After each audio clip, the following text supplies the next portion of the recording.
Hey, what's up? It's Jim, and today I'm going to talk about the film Evil Dead 2, or for some of you, Evil Dead 2, Dead by Dawn. This is continuing my series of Evil Dead reviews. Ash Williams, or Ashley Williams, which is his real name, takes his girlfriend Linda to the woods to kind of squat in a cabin in the woods, which they don't actually own or have any legal precedent to rent, but they go there anyway and have a great time, and things are going fine until he finds a tape recorder with a recording of this doctor who has done a translation of the Necronomicon, which is the Book of the Dead, and it summons demons which soon possess Linda, and then he has to kill her. And the first 7 minutes of this movie are basically The Evil Dead. It's kind of like a quick short film remake of the original, and then it starts becoming an actual sequel. Ash has to try to fight off all this evil, and then the couple's children show up and try to help him fight off this evil before they're all dead by dawn. This is kind of a pseudo remake in a way. So I first saw this film when I was about 12 or 13, and a friend of mine, Evan, and I were hanging out, and my parents were like out doing something, and they were going to be gone for a few hours,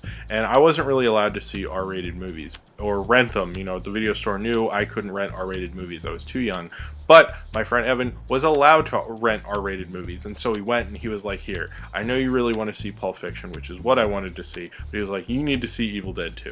So instead we rented Evil Dead 2. I was honestly kind of astonished, kind of grossed out at the beginning, but then the violence becomes so surreal and cartoonish and weird, I was no longer grossed out. Being kind of astonished at violence on this level, on this cartoonish, bizarre level, and it was how I was introduced to Sam Raimi, really. It was how I was introduced to Evil Dead. I didn't really know that much about horror at the time even, and it just like kind of astonished me and rocked my fragile little world at the time. This film was kind of a saving grace for Sam Raimi. Since The Evil Dead, he made the film Crime Wave, which was a tremendous flop, which he actually worked on and wrote with the Coen brothers, or Joe Coen specifically. They all worked on it together. I think Bruce Campbell said it was the kind of film that most directors don't come back from, and that might have been the end of Sam Raimi, but he came up with the idea for Evil Dead 2, and people would give him the money for Evil Dead 2 because The Evil Dead did alright, and then it had enough of a cult following that they're like, well, you can make a sequel. So he did it kind of to save his career. I don't know if he really wanted to ever do an Evil Dead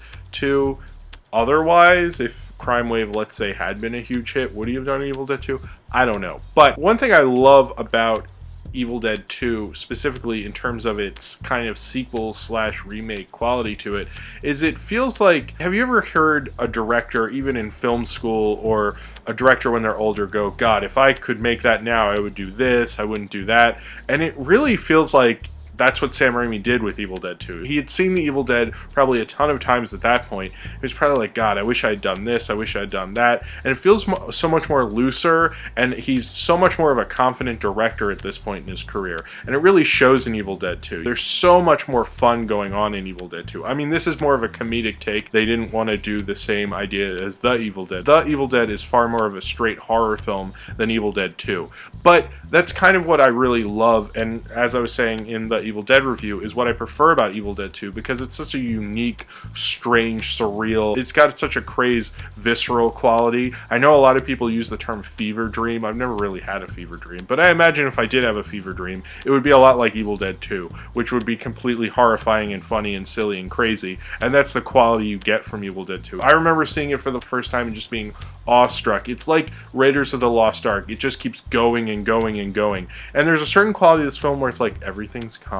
There's like constant like calm, and then excitement, and then the camera's gonna go crazy, and it's gonna move like nuts, and it's gonna go like this, and all this action's gonna happen, and then it's calm. As soon as it relaxes you, it hits you again and again and again. It's like old comedy. It's like old cartoons. There's certain parts where he's chasing around his hand that feels like a Tom and Jerry cartoon or a Tex Avery cartoon. I think there's a lot of Evil Dead 2 where there's very little plot involved. The Evil Dead had a lot more plot, and this is just like, let's leave this alone and have fun with just the simple premise. And that's really what I love about Evil Dead 2. I love it when you have a simple premise and you do so much with it. There's certain elements in this film that reminds me of like silent comedy as well. Like I almost feel like Bruce Campbell's like a Buster Keaton or something, you know, in a weird way. God, there's just so much in this movie. It looks like it took forever to film. And the camera, I mean, I look at the camera in this is like, okay, in Halloween you have from the killer's perspective, and then in Friday the 13th they do it up even more, and Evil Dead pushes it to a degree that no one ever thought the camera could go. I mean, the camera's zooming in with that, what sounds like someone screaming distorted on a microphone, and it just like is bellowing through the woods, like coming and hitting you really strong. There's also kind of a weird quality I noticed when I was watching it this time, and even on Blu-ray, it still has kind of this little like weird bootleg quality to it, and I'm not dissing it. That's not a problem I have with it. It's a part of it that I like. It's like I can tell there's special effects, but I love the fact that there's special effects. I love Bruce Campbell's performance, and for me, Bruce Campbell and Sam Raimi, they're both at their best when they're together. Anytime Bruce Campbell isn't in a Sam Raimi movie like Crime Wave or Oz the Great and Powerful, I'm usually like, why wasn't Bruce Campbell in this movie? There's so many times where I've seen a performance and it's basically like, Bruce Campbell should have done that, you know, with Oz the Great and Powerful and with Crime Wave. He's so perfect for Sam Raimi, and Sam Raimi is so perfect for him. They're one of the ultimate screen pairings ever with director and actor. They just work very well together. They have similar sensibilities. They grew up together. It just works so well. Bruce Campbell's performance is just fucking amazing in this movie. I mean, the physicality to it, what he does with his face when he has to do the thing with the mirror, which is a great gag that they improved upon on this film. Well, I don't know if about improved upon, but at least they did something different, even crazier in this one. You can definitely tell the difference between who's evil and who's bad just on facial expression. Look at that makeup. It's pretty much the same. They just shot it from different angles. The only way you can really tell is Bruce Campbell. That says a lot about an actor. I watched this many times before I reviewed it, and one of the times was my friend Russ. He's always loved Bruce Campbell. One of the things he was saying about Evil Dead 2 is for a long period in the film, you could say that this was all from Ash's imagination.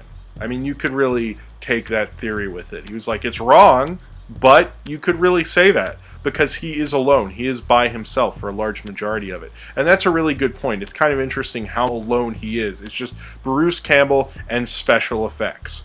And the special effects in this film are amazing. I love practical effects, and the practical effects in this are probably some of my favorite of all time, especially how Sam Raimi photographed them. But Bruce Campbell's performance makes it even crazier. He makes it even more cartoonish. He makes it even more out there. This is maybe his best performance. It takes a lot to be Tom from Tom and Jerry, and I think Bruce Campbell was definitely up to the task. When you watch Evil Dead 2, it's interesting to notice how there isn't a lot of cutting in it. It's really a lot of just long tracking shots. Camera moves, but it moves very clearly and effectively.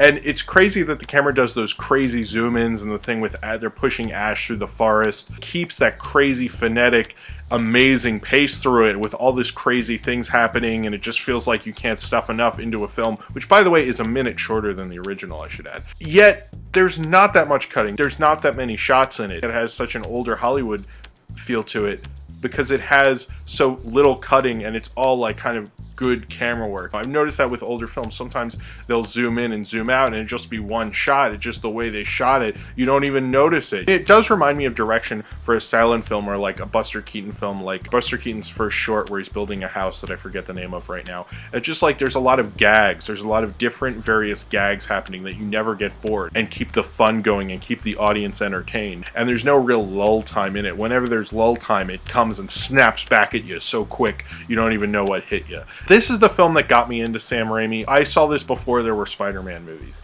So to me, this is Sam Raimi. You know, I still like, it's weird that he does Spider-Man films. There's kind of a similarity between the end of Spider-Man 2 and Evil Dead 2. And damn is he good at sequels, because both of his sequels I like far more than the original films, and I think are probably the best of those franchises. He's one of the few directors who's made two sequels that I think are far superior to the original. Both Spider-Man 2 and Evil Dead 2, he's like, what did I learn from making the first one? How can I improve this? How can I be a better director with this second film? How can I approach this story in an even better way and these characters? I love his wit in this. I love the fun to this. I love the humor in Evil Dead 2. And that's like, I think, why we all love the Evil Dead films, because not only is it a cool horror film, and you can like it as a horror film and all that. It's a fun movie. That's why I watched it with a bunch of friends. That's why my friend Evan was like, you have to see this, and I was so surprised by it, because if you're not into horror, you get so used to the horror because you're so compounded with all the different violence offset by the jokes with, like, you know, a feral to arms and things like that. You're kind of softened to it and you can almost take on more. Most horror films are just like